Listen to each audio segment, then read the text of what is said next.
नमस्कार, आप देख रहे हैं एवन उत्तर प्रदेश और मैं हूं आपके साथ आयुषी गुप्ता। बुलेटिन की शुरुआत करेंगे इस वक्त की हेडलाइंस के साथ। CDS chief general Bipin Rawat और उनकी पत्नी को नम आंखों से दी अंतिम विदाई। दोनों बेटियों ने दी मुखाग्नि। रक्षा मंत्री राजनाथ सिंह, श्रीलंका, भूटान, नेपाल और बांग्लादेश के सैन्य कमांडर भी हुए अंतिम यात्रा में शामिल।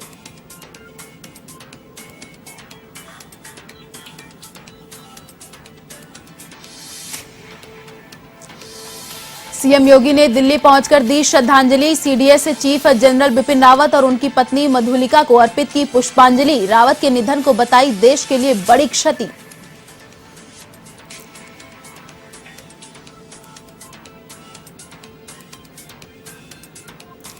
आगरा के सपूत पृथ्वी सिंह चौहान भी हेलीकॉप्टर हादसे में शहीद। मुख्यमंत्री योगी ने शहीद के घर जाकर दी श्रद्धांजलि।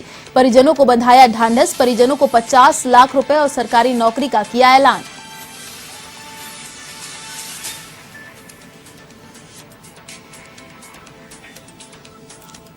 गन्ने के बकायों को लेकर शाहजहांपुरा में किसानों ने किया प्रदर्शन। 17 सूत्रीय मांगों को लेकर दे रहे हैं धरना। मांगे नहीं मानने पर दी पुलिस अधीक्षक कार्यालय के घेराव की चेतावनी।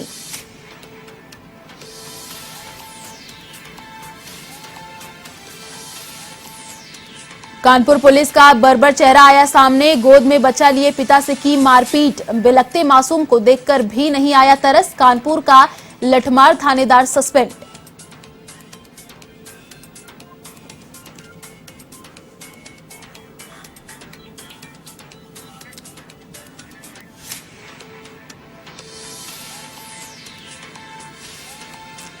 बुलेटिन में सबसे पहले बात करेंगे वीर शहीदों के अंतिम सफर और विदाई की।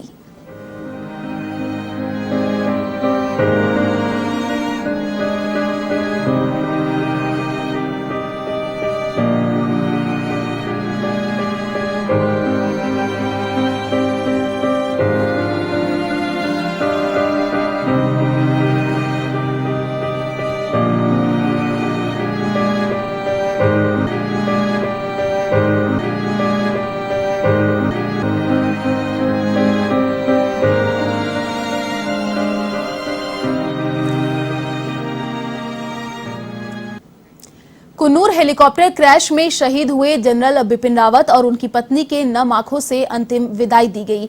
बरार चौक पर उनकी बेटियों ने मुखाग्नि दी। सीडीएस बिपिन रावत की बेटियां कृतिका और तारिणी ने अपने माता पिता का अंतिम संस्कार किया। इससे पहले बरार स्क्वायर शमशान में सीडीएस बिपिन रावत और उनकी पत्नी मधुलिका रावत को रक्षा मंत्री राजनाथ सिंह ने श्रद्धांजलि दी। सीडीएस जनरल बिपिन रावत की अंतिम यात्रा उनके आवास से बरार चौक तक लाई गई। अंतिम यात्रा में लोगों की भारी भीड़ देखने को मिली। लोगों ने बिपिन रावत को याद करते हुए नारे भी लगाए। बरार स्क्वायर पर बिपिन रावत को 17 तोपों की सलामी भी दी गई। सीडीएस के अंतिम संस्कार में श्रीलंका, भूटान, नेपाल और बांग्लादेश के सैन्य कमांडर भी शामिल हुए। अंत्येष्टि की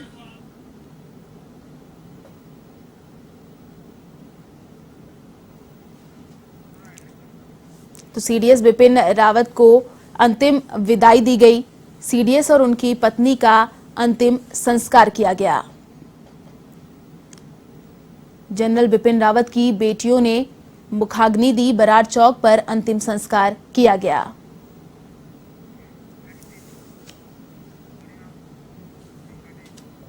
उत्तर प्रदेश के मुख्यमंत्री योगी आदित्यनाथ ने दिल्ली पहुंचकर सीडीएस जनरल बिपिन रावत और उनकी पत्नी मधुलिका रावत को श्रद्धांजलि दी। सीएम योगी गोरखपुर से दिल्ली पहुंचे और उन्होंने सीडीएस जनरल रावत को श्रद्धांजलि अर्पित की।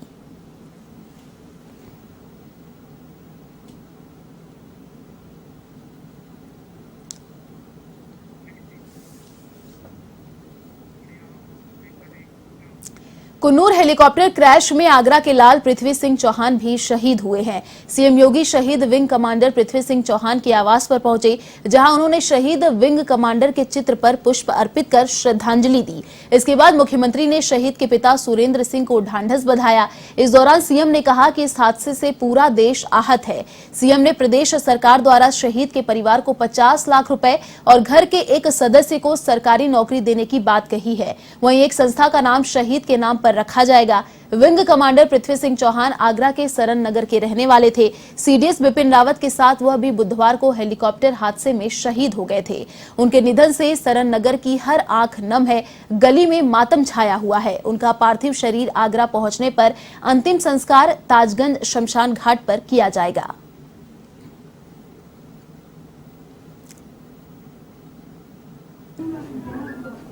पृथ्वी सिंह चौहान के परिवार के सदस्यों से भी मैं मिला हूं। यही उनका अपना पैतृक घर है। उनके पूज्य पिता, उनकी बहनें और परिवार के अन्य सदस्य यहाँ पर हैं। श्री पृथ्वी सिंह चौहान अभी 8 दिसंबर को सीडीएस जनरल बिपिन रावत जी के साथ में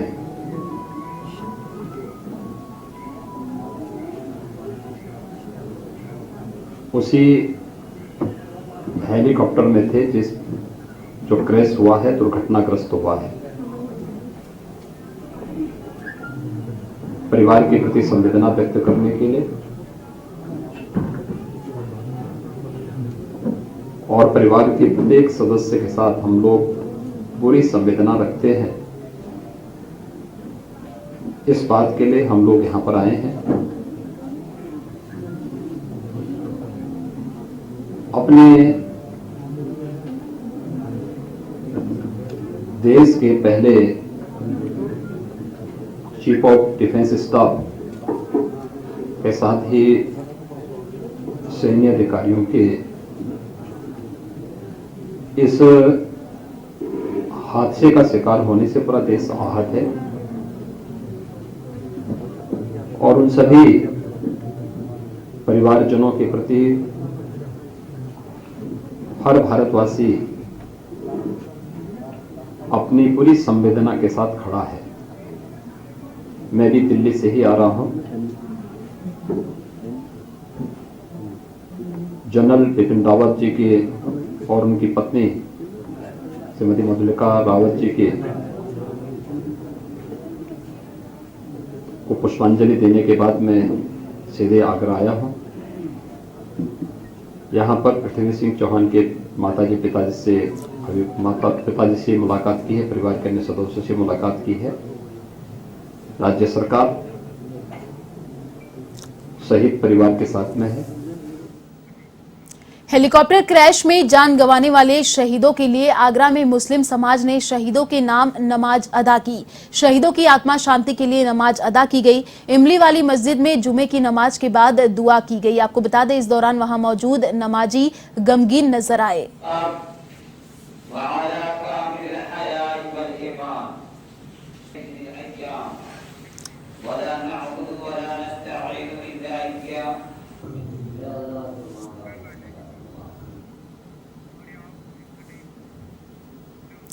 कुन्नूर हेलीकॉप्टर क्रैश में आगरा के लाल पृथ्वी सिंह चौहान के शहीद होने के बाद आगरा शहर में गम का माहौल पसरा हुआ है। हर किसी के मुंह पर सिर्फ पृथ्वी सिंह का नाम है। उनके जानने वाले उन्हें लगातार याद कर रहे हैं। शहीद के सम्मान में न्यू आगरा के सभी व्यापारियों ने अपने प्रतिष्ठान भी बंद रखे हैं।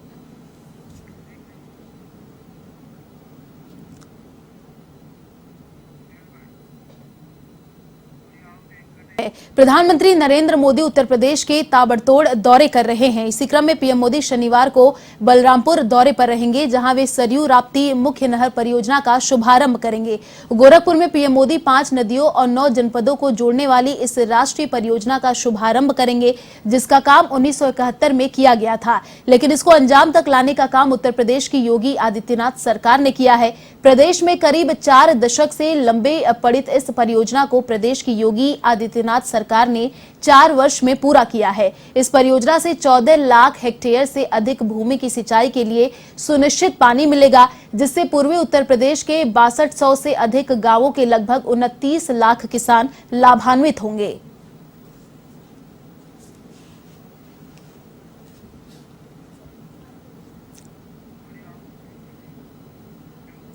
यूपी के गोरखपुर में महाराणा प्रताप शिक्षा परिषद के संस्थापक सप्ताह का समापन समारोह आयोजित हुआ, जिसमें बतौर मुख्य अतिथि केंद्रीय शिक्षा मंत्री धर्मेंद्र प्रधान और परिषद के संरक्षक और मुख्यमंत्री योगी आदित्यनाथ मौजूद रहे।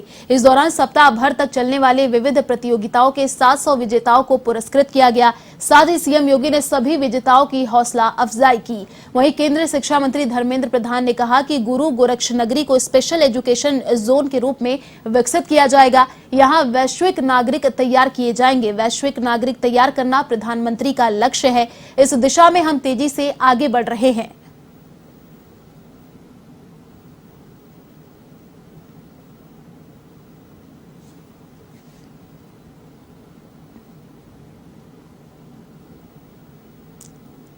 दूरदर्शी सोच के माध्यम से अपना एक व्यावहारिक वक्तव्य अभी यहां पर महाराणा प्रताप शिक्षा परिषद से जुड़े हुए विभिन्न संस्थाओं के हजारों छात्र छात्राओं, आचार्यों और संस्था प्रमुखों को उन्होंने इसके बारे में अपना मार्गदर्शन भी दिया है। यह हमारा सौभाग्य है कि आज प्रधानमंत्री मोदी जी के नेतृत्व में भारत नई शिक्षा नीति के साथ सामने आया है। ये नई शिक्षा नीति भारत को दुनिया का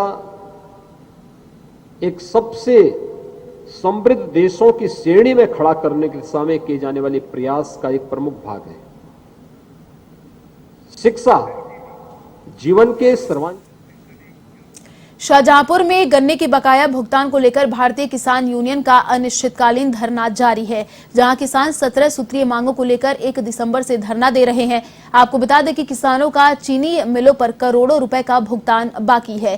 किसान यूनियन के जिला अध्यक्ष का कहना है कि तमाम मांगों को लेकर जिला प्रशासन को पहले ही अवगत कराया जा चुका है, लेकिन उसके बाद भी किसानों की समस्याओं का समाधान नहीं किया जा रहा। तो वही किसानों ने समाधान नहीं होने पर जिलाधिकारी और पुलिस अधीक्षक का घेराव करने की चेतावनी भी दी है।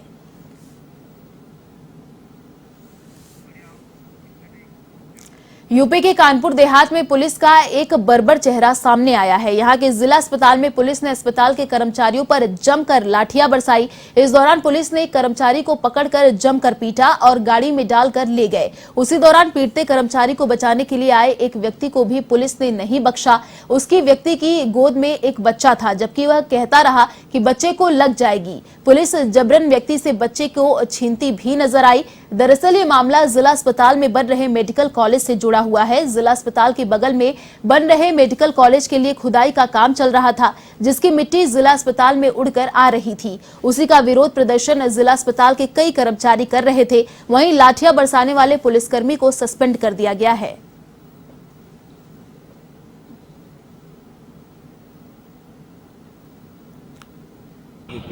जैसा कि एक जानकारी हुई, एक चतुर्थ श्रेणी कर्मचारी है रजनीश करके, वो वार्ड बॉय के पद पे यहाँ कार्यरत है।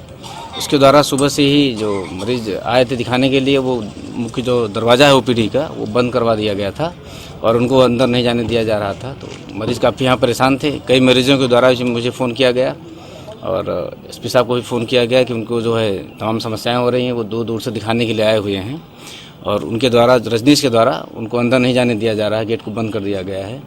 काफ़ी परेशान थे। फिर हॉस्पिटल से भी सूचना गई थी, तो हम और सीओ साहब लोग आए। लिखा है कि जो ये मेडिकल कॉलेज हमारे परिसर में बन रहा है, उसमें जो खुदाई हो रही, जो काम हो रहा है, तो मिट्टी फैल रही है और आवागमन बाधित हो रहा है, तो लोगों को आने जाने में परेशानी हो रही है। तो वहाँ सारे कर्मचारियों ने इसकी वजह से हमको ये लिख के दिया लिखित रूप में कि हम लोग इसके लिए आंदोलन करेंगे। तो इसके लिए मैंने इनको मौखिक रूप से मना भी किया कि इसके लिए आप अस्पताल में आंदोलन नहीं करेंगे, आंदोलन की अनुमति नहीं है, ओपीडी बंद नहीं करेंगे। उन्होंने ये भी कहा कि नहीं तो हम लोग ओपीडी बंद करेंगे। मैंने उनको मौखिक रूप से कहा कि ओपीडी बंद नहीं होनी चाहिए। थोड़ी देर बाद 1.5 घंटे तक ओपीडी बंद होने की भी सूचना मिली। उन्होंने ओपीडी का गेट बंद, सब लोगों ने मिलकर ओपीडी का गेट बंद करवा दिया। मरीजों का पर्चा नहीं बन पाया, मरीजों को देखा भी नहीं गया।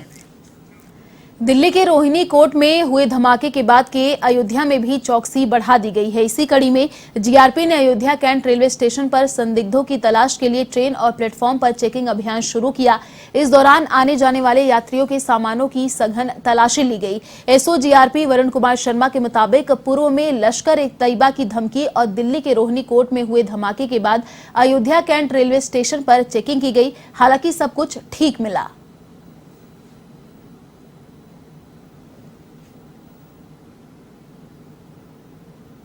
इनका मोटिव जो इस तरह की जो धमकियां पहले पूर्व में सूचना हुई थी लश्कर ए तैयबा वगैरह इस तरह के संगठनों की आए दिन अभी दिल्ली में भी एक ब्लास्ट की सूचना मिल रही है। खबर यूपी के बस्ती से है, जहां अमारी बाजार और नवाबगंज गोंडा में हुई लूट की वारदात के मामले में पुलिस को बड़ी सफलता मिली है। पुलिस ने वांछित अभियुक्त को गिरफ्तार कर लिया। लूट की घटना के मामले में पुलिस ने एक चोर और 2 दुकानदारों को गिरफ्तार कर जेल भेज दिया। साथ ही आरोपी से एक सोने का झाला, लॉकेट और एक 12 बोर कट्टा बरामद किया।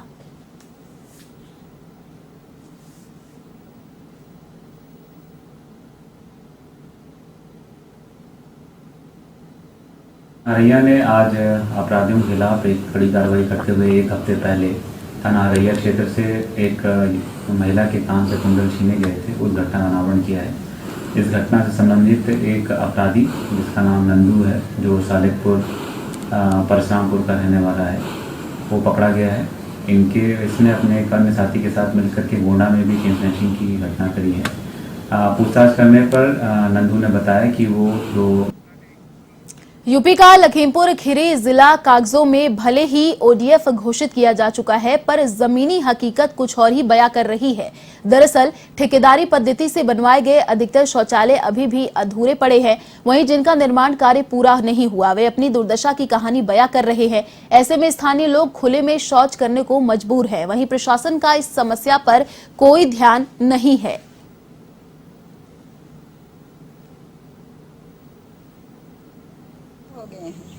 3 साल बनने के बाद में ठेकेदार अपनी तरफ से बनाया। हमने जो कहा कि इसमें सामान सही नहीं लगाया तो कहने लगा कि सामान सही का क्या, मैं अपने जेब से पैसा लगाऊंगा। और एक ढक्कन बनाया, दूसरा ढक्कन नहीं है। गड्ढे पर का झांपा तो जो बकरी हमारी गिरी वो मर गई। और बकरी गिरने के बाद में फिर हम ठेकेदार से कहा कि हमारी बकरी मर गई और गड्ढे का ढक्कन के पैसा दे दीजिए या तो बनवा दीजिए। तो उन्होंने कहा हम नहीं बनवा पाएंगे, ना हमारे पास पैसे। फिलहाल इस बुलेटिन में इतना ही। देश और दुनिया की बड़ी खबरों को देखने के लिए आप देखते रहिए A1 टीवी। नमस्कार।